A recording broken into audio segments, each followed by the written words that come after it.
Summary of The Woman in Black by Susan Hill. Arthur Kipps is a wealthy lawyer who lives in the English countryside.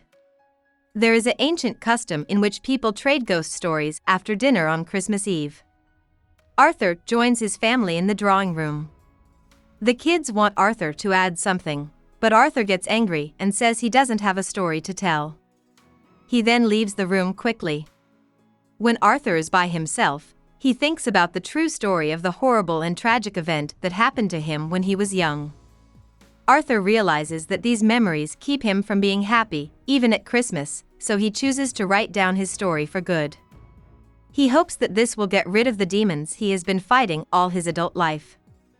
Arthur's story starts on a sad November afternoon. Since days, London has been covered in a thick fog that smells like sulfur.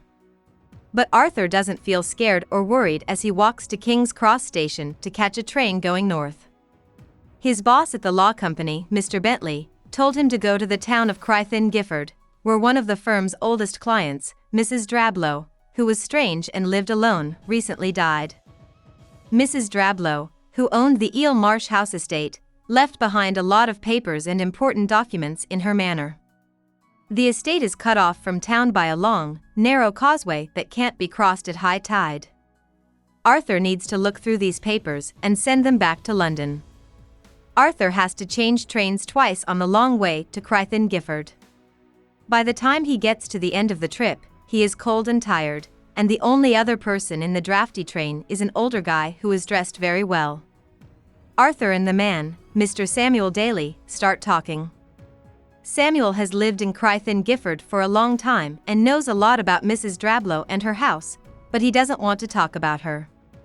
As soon as the train gets close to town, Samuel offers to drive Arthur to the inn where he is going to stay. Arthur has a nice night at the inn and has a good time with the owner. According to Arthur, he is in town for Mrs. Drablow's funeral. As soon as the owner hears the name of the woman, he quickly says good night to Arthur. After getting strange responses from two people when he mentioned Drablow's name, Arthur started to wonder what the dead woman's story was really about. It's the last night's sleep that Arthur will ever have that isn't interrupted, he thinks to himself from the future. Mr. Jerome picks Arthur up from the inn in the morning. He will be his guide in Crythin Gifford and his friend at the funeral. They keep quiet during the sad funeral service. Near the end, Arthur hears noise behind him and looks around to see a black woman walking into the church. She is dressed in old, out-of-date funeral clothes, like a tall bonnet that covers most of her face. Even so, Arthur can see that the woman, who isn't much older than 30, is sickly, pale, and incredibly thin. The woman goes to the grave to see Mrs. Drablow buried, but she leaves while Arthur is praying with his eyes closed. Arthur tells Mr. Jerome about the woman after the service, and he is scared. The men quickly return to town at Jerome's request. There, Jerome informs Arthur that a driver named Keckwick will soon arrive to take him across the bridge to Eel Marsh House and back again every night. When Arthur suggests that they spend a night or two at Eel Marsh, Mr. Jerome tells him that Arthur will feel much more at ease at the inn. Keckwick shows up in a pony trap, which is a small horse-drawn wagon for two people, and drives Arthur across the causeway. The strange, ghostly beauty of the marsh draws Arthur in, and he thinks the house is rare and beautiful. As Arthur walks around the grounds, he finds a graveyard that is in bad shape. He thinks this must be the Drablow family plot. Arthur sees the woman from the funeral again at the edge of the yard. She is still dressed in burial clothes. Arthur feels that she is being desperately and yearningly evil. Arthur is scared, so he runs to the house and locks himself inside.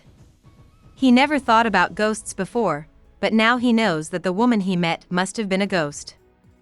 Arthur starts to look around the house and finds that Mrs. Drablow has a huge stack of papers, many of which are from decades ago. Arthur is still upset about what happened with the woman, so he chooses to walk down the causeway and meet Keckwick there. He hears the sound of a pony trap coming up behind him, but it seems to be coming from everywhere and nowhere at the same time. There is a thick fog in the way, so Arthur can't see anything.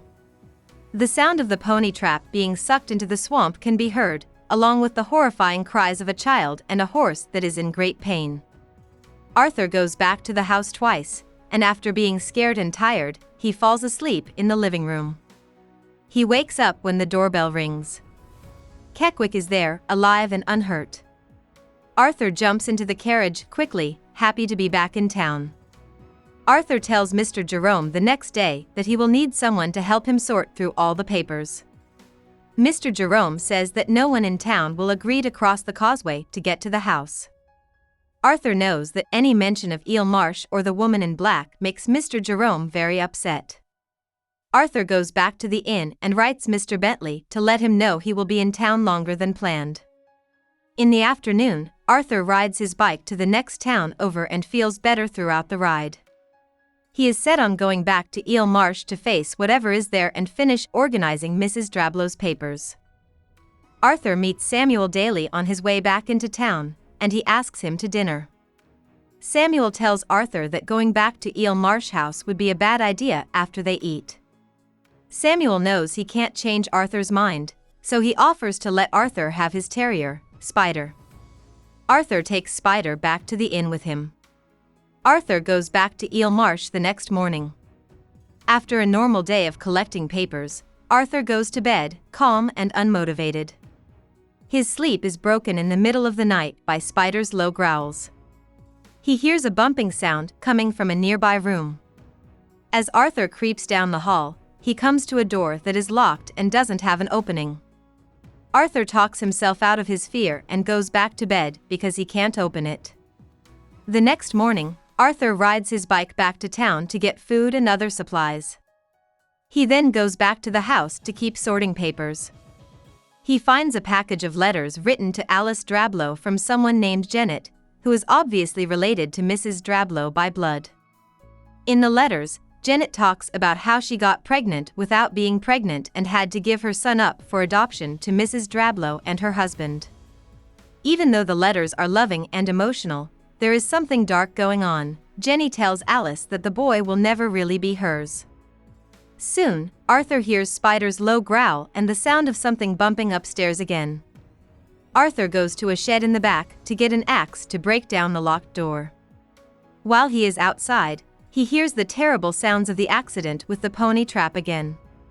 He figures out that these sounds and the woman in black are both ghostly. He goes back inside to try to break down the door, but it's open. As he walks in, he sees a rocking chair in the corner that is slowly rocking back and forth, as if someone had just gotten out of it. The room looks like a nursery and is stuffed full of lovely toys, clothes, and books. The room feels sad and empty, and as soon as Arthur walks back out into the hall, he feels like himself again. Arthur takes Spider for a walk around the grounds in the morning. A whistle comes from the marsh, and Spider runs straight for it. She gets stuck in the mud, and Arthur just barely pulls her out before she falls into the water forever. As he walks the scared dog back up to the house, he sees the black woman watching him from the nursery window. Just as the sounds of a pony trap start up again, Arthur falls down and losing consciousness. When Arthur wakes up, Samuel Daly is standing over him. Samuel couldn't stop thinking about Arthur, so he drove his own pony trap to check on him and found him passed out on the grass. Samuel tells Arthur to get ready to leave by getting his things together. Arthur goes back to his room and packs his things, but he can't help but look down the hallway toward the nursery before he goes back downstairs. Arthur peeks through the open door and sees that the room has been completely trashed. Toys and clothes are all over the place, and the rocking chair has been placed in the middle of the room. Samuel drives Arthur and Spider back to his house on the mainland as he runs downstairs. Arthur looks at the letters from Janet again now that he feels safe in the Dalis house. Attached are 3 death certificates, one for Nathaniel Drablow, who drowned and died when he was 6 years old, one for his nanny, who died the same day of the same cause, and finally, one for Janet Humphrey, who died of heart failure when she was 31 and was single. Arthur figures out that Janet was Nathaniel's mother. She got sick and maybe even angry after her child died in a pony trap accident in the swamp. Samuel finds Arthur telling him that he is glad to be in the calm after the storm. But Samuel is still worried, and he says that everyone knows about Janet's story. Since Janet died of a disease that made people weak, her ghost has been seen all over town. What's worse, every time she shows up, a child in town dies in a terrible accident or quick illness. Arthur gets a fever because he is afraid that the woman in black will never stop being violent. For 5 days he is in a lot of pain and has dreams about the woman in black. It's been almost 2 weeks, and Arthur is just starting to feel better when his fiancée Stella shows up to take him home to London. Before they leave, he asks Samuel if any town children have been hurt or killed. Samuel says none have, which makes Arthur think that the spell has finally been broken. Stella and Arthur quickly get married when they get back to London. Arthur has learned to enjoy life whenever and however he can. After a year, they have a child and name Samuel as the godfather. A little over a year after their son was born, Stella and Arthur take him to a fair outside of London. There, she and the baby ride a pony trap around the fields. Arthur is amused to see the woman in black hiding behind a tree as he watches them run around. When Arthur looks into the ghostly figure's eyes, he feels a terrible evil coming from her. As Stella and the baby get back into the pony trap, the woman in black steps out in front of the horse, which makes it turn and run away. The carriage crashes into a tree, killing the child and paralyzing Stella. After 10 months, Stella dies from her wounds. The woman in black has taken her revenge. About the author.